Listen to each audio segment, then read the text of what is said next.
Was Castano robbed? Let's talk about it.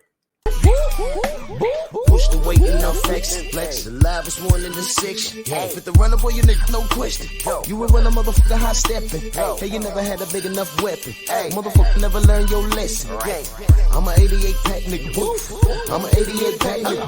I mean, day walker, drink blood, trains out. Full moon, motherfucker change like a hoe. Nigga. I'm just a nigga from the hood trying to stack a little cheddar for the money. Drew Titan Bronx on deck. Shout out to the mighty LDBC. It was a very interesting night at the cards today. But let's get to it. Castano versus Charlo. Fun fight to watch. More competitive than we had believed it to be. First and foremost, shout out to Castano. I'll be the first to tell you I wasn't very educated on him. He wasn't on the radar at all in comparison to other fighters and other subjects and matters that are going on in the sport of boxing. He showed up today, fought a very, very well-disciplined fight, and I was impressed.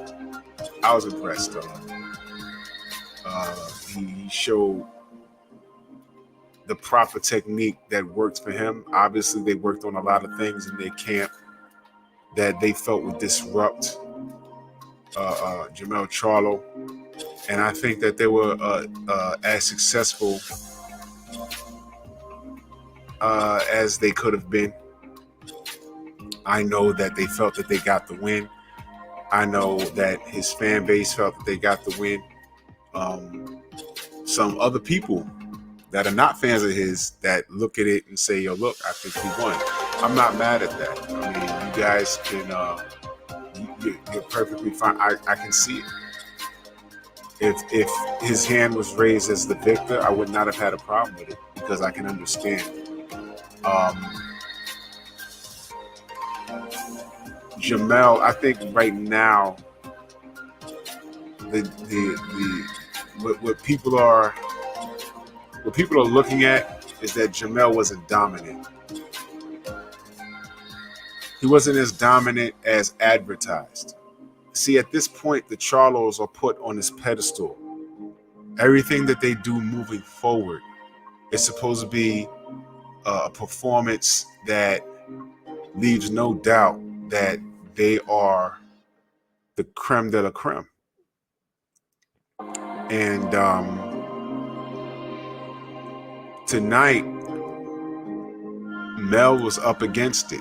I'm not sure if there was something that happened in the fight that maybe we didn't see, because, you know, boxing is different. We can watch it on the outside, but at the end of the day, we're not in there with them. And I'm trying to figure out, I'm going to watch it again. I'm trying to figure out, did something happen that made him say, you know what, I better ease up because if I do this, he's going to do that. If I do that, he's going to do this, and I don't want to get clipped. So I'm not sure. Maybe I missed it. I'm going to go back and look at it again. What I do know is there's a certain criteria that judges are supposed to use to score a fight. One of the things is ring generalship. And if I'm not mistaken, there was spots in the fight where Mel was backing up for no reason.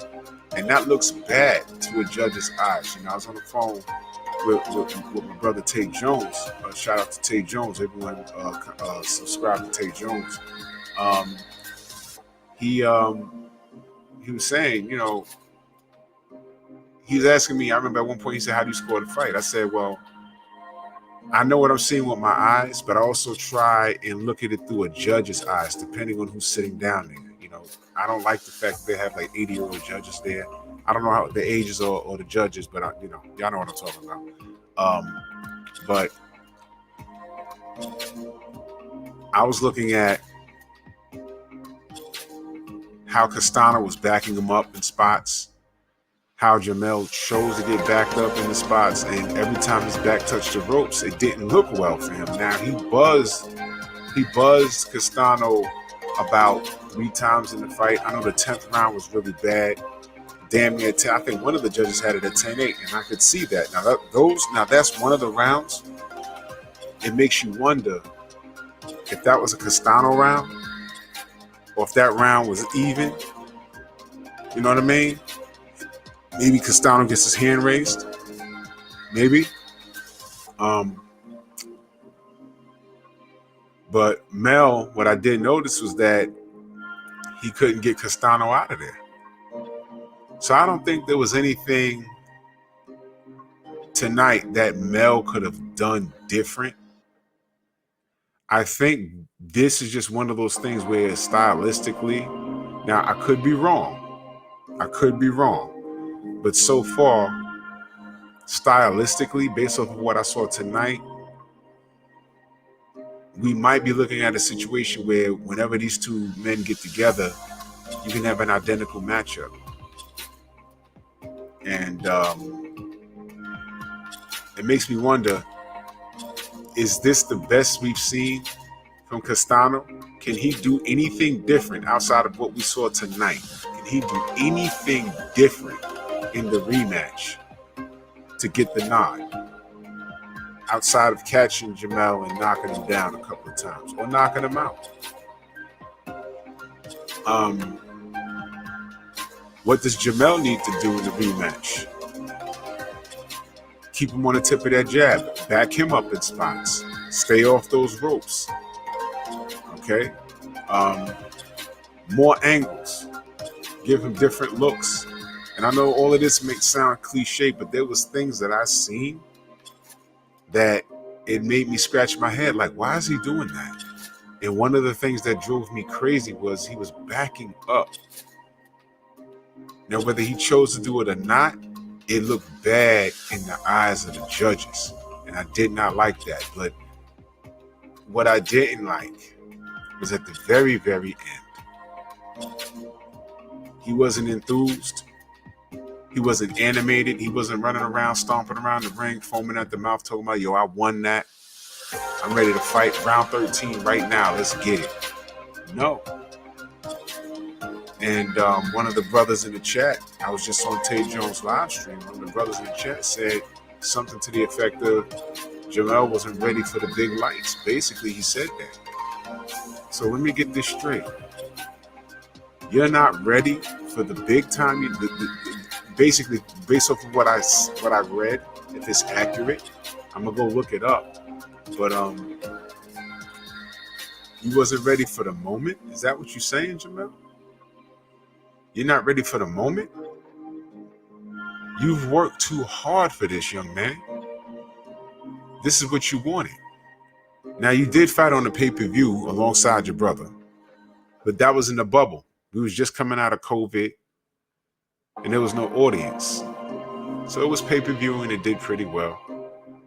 But now you was fighting on Showtime, and it was a pro-Charlo crowd, and now you want to talk about you wasn't ready for the moment? Well, young man, you gotta get over that. Because if that's one of the excuses you're using, Castano was ready for the moment. During the stare down, he was smiling. He looked so comfortable. So you got some work to do, young man, because if you didn't know who Castano was, you know who he is now.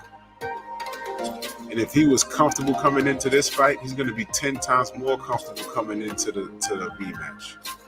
Because I can tell he feels he beats you.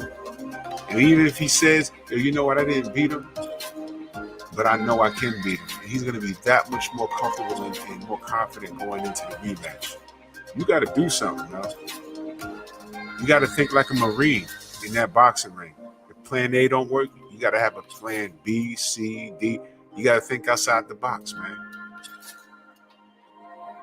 I'm not going to say I'm disgusted with your performance because that will be taken away from Castano, if you understand what I'm saying. Castano made you work tonight. So now you and Derek James got to go back to the drawing board. You should be looking at film right now saying, you know what? We got to tweak our approach. We did enough to get a draw. Not acceptable. Because the idea was you were supposed to be undisputed tonight, today, Sunday morning. You're supposed to be undisputed. And you're not. You're not. You got some unfinished business. You didn't seem enthused about this rematch. You wasn't barking at the outcome of the fight. And now you're talking about the lights may have been too big for you? Bro, I don't like what I'm hearing. I don't like what I'm hearing. Get it together, young man. Because a lot of people had you on a pedestal. It's not looking good. So I don't know how sensitive you are about your Twitter. I'm not on Twitter. But I'm sure I hear all about it. People are texting me right now, and I'm not scared to look at it, but I already know what's there. There's going to be people clowning you, and there's going to be the race soldiers coming to get you, but skills pay the bills. You'll handle that. Take the rest of the weekend off, get your behind back in that gym, look at some film, and make it right, Mel. But shout out to Castano, because you put his back against the wall. You made him fight your fight. That's what I saw. So shout out to Castano. I'd like to see him perform again. He absolutely deserves this rematch. He deserves the rematch. And whether Jamel wants it or not, that's what's in popular demand. This is boxing. Get it done. Shout out to Castano. Jamel, shout out to you. You didn't lose, but you didn't win either. So make it right with yourself. Bronx on deck. Move!